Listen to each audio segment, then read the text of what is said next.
દર્શક મિત્રો, નવજીવન ન્યૂઝમાં આપનું સ્વાગત છે। ડેડિયાપાડાના આમ આદમી પાર્ટીના ધારાસભ્ય ચૈતર વસાવાને જે કોર્ટે સજા સંભળાવી છે તેના વિરોધમાં હાલ ડેડિયાપાડા ખાતે એક સામાજિક મહાસંમેલન જે આદિવાસી સમાજ દ્વારા રાખવામાં આવ્યો છે તેનો ઉદ્દેશ્ય છે કે જે ધારાસભ્યને સજા સંભળાવવામાં આવી છે તેમને જેલ મોકલવામાં આવ્યું છે તેના વિરોધમાં આક્રોશ આ જે સભા છે। આપણી સાથે આદિવાસી નેતા બાબુભાઈ ડામોર જોડાઈ ચૂક્યા છે, તેમની સાથે વાતચીત કરીએ। બાબુભાઈ, શું કહેશો? ધારાસભ્ય ચૈતર વસાવાને ફરી જેલ જવું પડ્યું। આદિવાસી સમાજમાં એક લડાયક નેતા તરીકે તેમની છબી છેલ્લા ઘણા વર્ષોથી ઉભરી આવી છે અને જે રીતે તેઓ આક્રમકતાથી લોકોના મુદ્દા ઉઠાવે છે, તો શું કારણ લાગે છે આ જેલવાસ ધારાસભ્ય ચૈતર વસાવાને જ કેમ થાય છે? ધારાસભ્ય ચૈતર વસાવા ખરેખર ગુજરાત જ નહીં પણ આદિવાસી વિસ્તાર એટલે કે ચારે રાજ્યોના આદિવાસી વિસ્તારમાં એક લડાયક યુવાન અમારા માટે છે અને અમારા એક મસીવા પણ કહી શકાય છે। ચૈતરભાઈ જે રીતે જે જાગૃતિ લાવ્યા છે અને જે રીતે કામ કરી રહ્યા છે એ કામથી આ ભાજપ સરકાર ડરી ગઈ છે। અહીંયા જ વડાપ્રધાન શ્રી 2 વાર આવ્યા અને ડેડિયાપાડા ખાતે પણ આવ્યા, સ્ટેચ્યુ ઓફ યુનિટી ખાતે આવ્યા અને સેમ ડે જ્યારે અહીંયા આવ્યા ત્યારે જ ચૈતરભાઈએ સામાજિક પ્રોગ્રામ કર્યો હતો અને 1 લાખ કરતો વધારે લોકો આવ્યા હતા। ત્યારે ચૈતરભાઈની આટલી જે લોકચાહના છે, એમની જે લાગણી છે, એમની જે જળ જંગલ જમીન બચાવવાના જે પ્રયાસો છે, આદિવાસીના જે હક્કો છે, બંધારણીય જે જોગવાઈઓ મળી છે એના માટે જે લડી રહ્યા છે એ અવાજને દબાવવાની કોશિશ કરીએ છીએ અને એ અવાજને દબાવવાની કોશિશ એમણે જે રીતે કરી છે એ તો કરી છે પણ હવે કોર્ટના થ્રુ કરી રહી છે। કારણ કે કોર્ટમાં જે કંઈ ખોટી ફરિયાદ થઈ એ ફરિયાદનો કેસ જે રીતે ચાલ્યો છે એના પરથી લાગે છે કે આટલો ઝડપી કેસ ચાલી શકે? અરે કેટલાય બળાત્કારીઓ કેટલાય જ્યારે ભ્રષ્ટાચારીઓ છે એ જેલમાં જાય છે તો તરત જામીન મળી જાય છે અને પછી એ કેસ દફતરે થઈ જાય છે, ફાઇલે થઈ જાય છે, 5, 10, 10, 15 વર્ષ સુધી કોઈ જોતું નથી। અને છેલ્લા 2 વર્ષમાં જેની ફરિયાદ થઈ એના છેલ્લા 6 મહિનાનું તારીખો જોવો જોઈએ, મહિનાની 3, 4, 5 તારીખો મળે છે અને કેસ ફટાફટ જાણે પૂરો જ કરવાનો છે। ચૈતરભાઈને સજા જ કરવાની અને ચૈતરભાઈને સજા કરવાની 9 વ્યક્તિઓને 7 વર્ષની સજા કરી છે। ત્યારે ખરેખર બહુ અમે આક્રોશિત થયા છીએ અને આજે ચારે રાજ્યોના આદિવાસી સમાજ ભેગો થયો છે। શું મેસેજ આ ગ્રાઉન્ડ પરથી ડેડિયાપાડા પરથી ધારાસભ્યના સમર્થનમાં આદિવાસી સમાજના લોકો આપવાના છે? શું ઉદ્દેશ્ય છે આ સંમેલન મળવા પાછળ?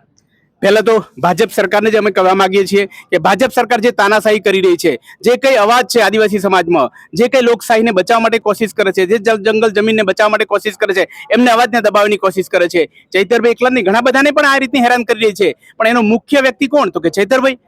એક ધારાસભ્ય તો બની ગયો પણ આખા ગુજરાતની સાથે સાથે ચારેય રાજ્યોમાં એનો અવાજ છે અને એની સચ્ચાઈ એટલી રણકીર ઉઠી છે કે બધા જ પ્રજાજનો એમની જોડે જોડાઈ રહ્યા છે। ત્યારે એ અવાજને દબાવવા માટે આ સરકાર કોશિશ કરી રહી છે। ત્યારે અમે ચૈતરભાઈ પોતે પણ કહ્યું છે કે હું હમણાં 2 વાર 3 વાર જેલમાં ગયો છું, ફરી પણ મને જેલમાં નાખશે પણ તમે બધા સાથે રહેજો અને તમે બધા ચૈતર વસાવા છો। એમણે જે આ કહ્યું છે ત્યારે અમે એક મેસેજ આપીએ છીએ કે ચૈતરભાઈ એક જેલમાં ગયો છે, અમે હજારો ચૈતરભાઈ છીએ, અમે હજારો ચૈતરભાઈ બી જેલમાં જવા તૈયાર છીએ। ત્યારે આવનાર સમયમાં પણ અમે પ્રોગ્રામો કરીશું। બાબુભાઈ, ચૈતર વસાવા આદિવાસી સમાજ માટે લડે છે, બોલે છે, ભાજપમાં પણ ઘણા બધા આદિવાસી સાંસદો છે, ધારાસભ્યો છે, નેતાઓ છે, તો એ ચૈતર વસાવાને કેમ સમર્થન નથી કરી રહ્યા? કેમ એ વહારે નથી આવી રહ્યા? કેમ કે આ તો સમગ્ર આદિવાસી સમાજનો મુદ્દો છે ને, તેવું તો ઉઠાવે છે। ચોક્કસ આદિવાસી સમાજ માટે જે જરૂરી છે, જે દરેક ધારાસભ્યની ફરજ છે, આદિવાસી સમાજને જે પ્રશ્નો છે, બંધારણીય જોગવાઈનો અમલ નથી થતો, જળ જંગલ જમીનમાં જે પ્રથમ હક છે એ હક નથી મળતો, ત્યારે દરેક ધારાસભ્ય અવાજ ઉઠાવવી જોઈએ। ખાસ કરીને ભાજપના ધારાસભ્ય બોલવું જોઈએ પણ ના, ક્યાંક ને ક્યાંક એ તો પોપટ જ છે, ભાજપના ચૂંટાયેલા, જાણે કે ભાજપે ટિકિટ આપી દીધી એટલે ભાજપના ગુણગાન સિવાય કઈ જ એમને પડી નથી। આજે પણ અમે જે આ 4-5 દિવસથી અમે જે જાહેર પ્રોગ્રામ જાહેર કર્યો ત્યારે બી કહ્યું છે કે આદિવાસી સમાજનો દરેક, અમે તો કહું કે આદિવાસી સમાજ સિવાયના પણ ન્યાયના હિતમાં વિચારતા સર્વ સમાજના વ્યક્તિઓ પણ અહીં આવી રહ્યા છે। ત્યારે ભાજપના કે જે આદિવાસી ધારાસભ્ય આદિવાસી ટિકિટ પર જીતેલા છે એ લોકો ફરજિયાત આવવું જોઈએ, કારણ કે એમના સમાજનો પ્રશ્ન છે, આદિવાસી સમાજનો પ્રશ્ન છે, પણ એ સમજવાના નથી, એ પોપટ જ બની રહેવાના છે। ત્યારે અમે એમની જોડે કોઈ આશા નથી રાખતા પણ આવનાર સમયમાં અન્ય જે કંઈ પક્ષોમાં છે એ બધા જ હું માનું છું કે ભાજપ સિવાયના બધા આજે આવી રહ્યા છે। ત્યારે ગૌરવની વાત છે અને સમાજ આજે મજબૂત બની રહ્યો છે। આદિવાસી સાંસદ ધવલ પટેલે જ્યારે ચૈતર વસાવાના કેસમાં સજાનો ચુકાદો આવ્યો તેને આ ચુકાદાને તેમણે આવકાર્યો અને કહ્યું કે ચૈતર વસાવા ગુનાહિત ઇતિહાસ ધરાવે છે, એમની સામે અગાઉ 19 ગુનાઓ છે ને આના માટે, આવી પ્રવૃત્તિઓ માટે તેઓ ટેવાયેલા છે। તો શું કહેશો? આવી રીતની છબી બનાવવામાં આવી છે। ધવલભાઈની છબી કેવી છે બધા જાણે છે। ધવલભાઈને કોઈ ઓળખતું નથી, એમના કોઈ સેવાકીય કાર્યો નથી, પ્રજાનો જે લોકચાહના કશું જ નથી। ત્યારે જેની લોકચાહના મળી રહી છે એને આ ખોટા આક્ષેપો કરી રહ્યા છે। અરે જે કંઈ તમે 15, 17, 18, 19 જેટલા બી કેસ ગણો, એક પણ કેસ ચૈતરભાઈના વ્યક્તિગત નથી। વ્યક્તિગત કોઈ લેવા માટે, કોઈને મારામારી કરવા માટે કે કોઈ જમીન પચાવી પાડવા માટે વ્યક્તિગત કંઈ નથી. કોઈ પણ નાગરિકને કે કોઈ પણ વ્યક્તિને, જે આદિવાસી સમાજનો હોય કે કોઈ પણ સમાજનો હોય, એના હિત માટે, જાહેર હિત માટે ગયેલા છે અને ત્યાં સરકારી રૂકાવટ કે સરકારી જે મુદ્દાઓ ઊભા કરીને ખોટી ફરિયાદો કરવામાં આવી છે. બાકી ચૈતરભાઈનો વ્યક્તિગત એક પણ કેસ નથી કે જેમાં આપણે ચૈતરભાઈ સામે કહી શકાય. આમાં જે 18 દિવસની એક બાળકી પણ જેલમાં ગઈ છે, એ તમામ માટે ખૂબ દુઃખના સમાચાર છે. તો આને લઈને શું કહેશો? ને આમાં એવા આરોપ કરી રહ્યા છે કે મનસુખ વસાવાનું કહેવું છે કે એ દીકરીને લઈને હવે કેટલાક આદિવાસી નેતાઓ અને આમ આદમી પાર્ટીના નેતાઓએ રાજનીતિ શરૂ કરી છે. અરે, જે દુઃખદ વસ્તુ છે એ તો આમ આદમી પાર્ટીની કોઈ પણ વ્યક્તિ, ન્યાયના હિતમાં વિચારતો કોઈ પણ વ્યક્તિ બોલે છે અને બોલી રહ્યા છે. એકલી ભાજપ સિવાયના કોઈ પણ વાત કરો, કોંગ્રેસમાંથી અથવા તો ભારત આદિવાસી પાર્ટીની વાત કરીએ અથવા તો જે જય સંગઠન છે અથવા તો અમારા જે આદિવાસીના જેટલા બી સંગઠનો છે બધા બોલી રહ્યા છે. કારણ કે ન્યાયના હિતમાં, કારણ કે એ બાળક જે 15-17 દિવસનું છે એનો શું વાંક છે કે એને પણ માનો કે 7 વર્ષની સજા? અરે, કોર્ટે પણ જોવું જોઈએ કે જે બી આરોપીઓ છે એને જેને સજા તમે કરી રહ્યા છો એની પરિસ્થિતિ શું છે, એનું બેકગ્રાઉન્ડ કે જે પરિસ્થિતિ જોઈને બી તમે કંઈક કરી શકતા હતા. એમાં વિશેષ રાહત આપી શક્યા હોત. કારણ કે એ બાળકને જેલ એટલે બધા જ દુઃખી છીએ અને એને તો હવે આપણે આવેદનો નિવેદનો જે કંઈ કરવાના છે એની સાથે સાથે અમે બધા જ આખો જે આદિવાસી વિસ્તાર છે એક થઈ રહ્યા છે ને સાથે સાથે આદિવાસી સપોર્ટ માટે ન્યાયપ્રિય રીતે સમાજના અન્ય લોકો પણ અમારી સાથે જોડાય અને જ્યાં સુધી ચૈતરભાઈ બહાર ના આવે ત્યાં સુધી અમે ધરણા પ્રદર્શન અને લોક જુવાળ ચાલુ રાખીશું. છેલ્લો મારો પ્રશ્ન બાબુભાઈ, કે ધારાસભ્ય પદ એમનો જોખમમાં છે અને રદ થવાની પ્રક્રિયા શરૂ થઈ ગઈ છે, તો આદિવાસી સમાજમાં કેવા પ્રત્યાઘાત છે? ધારાસભ્ય હોય કે ના હોય, જે માણસને કામ કરવું છે કરી શકે છે. ચૈતરભાઈ એ એક ધારાસભ્ય બન્યા પહેલા પણ કામ કરતા હતા અને પછી પણ કામ કરશે.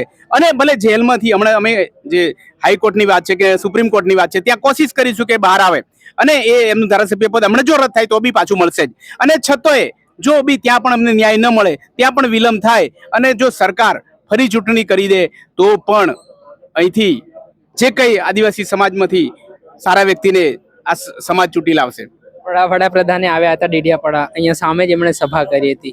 ધારાસભ્ય ચૈતર વસાવાનો ગઢ મનાય છે, તો આ સભા પછી ગૃહમંત્રી હર્ષ સંઘવી પણ આવ્યા, એમણે પણ સભા કરી. તો લાગે છે કઈ ફરક પડશે? કશો જ ફરક નહીં પડે. એટલે કે એમણે જે કંઈ કરવું પડતું હતું એ કરી લીધા પછી પણ જિલ્લા પંચાયત કબજે કરી છે. બરાબર. અહીંયા આ જે વિસ્તાર છે એ વિસ્તારમાંથી 400 જેવી તાલુકા પંચાયત ને જિલ્લા પંચાયતની સીટો જીત્યા છે ચૈતરભાઈના માર્ગદર્શન હેઠળ. ત્યારે એમને હવે લાગી રહ્યું છે કે ચૈતરભાઈને જેલમાં જ રાખીએ તો જ કંઈક રાહત મળશે. પણ ચૈતરભાઈને ભલે જેલમાં રાખો, હજારો ચૈતરભાઈ અમે ખડા થઈ ગયા છે. એટલે હવે કોઈ ચિંતાનો વિષય નથી. એમને જે કરવું એ, કારણ કે કાયદાકીય રીતે અથવા તો દુરુપયોગ રીતે ગમે એટલું કરશે, અમે બધા મજબૂત છીએ. ચોક્કસથી આપણે સાંભળ્યા હતા બાબુભાઈ ડામોર, જેઓ આદિવાસી સમાજના દિગ્ગજ નેતા છે. તેમણે કહ્યું છે કે હવે ઘરે ઘરે હજારો ચૈતર વસાવાને ઊભા કરી દીધા છે. ને સૌથી મોટો વિષય હોય છે શિક્ષણનો. જ્યારે વ્યક્તિ શિક્ષણ મેળવશે ત્યારે તે સત્તાને સવાલ કરશે. ને આવી રીતે આદિવાસી સમાજ પણ છેલ્લા થોડા ઘણા વર્ષોથી ઘણો જાગૃત થયો છે ને સત્તાને સવાલ કરતો થયો છે. તેના કારણે ક્યાંક ને ક્યાંક સરકારના પણ પરસેવા છૂટવાની શરૂઆત થઈ છે. દર્શક મિત્રો, આવા જ વિડીયો જોવા માટે તમારી નવજીવન ન્યૂઝ જોતા રહો, લાઈક કરો, શેર કરો.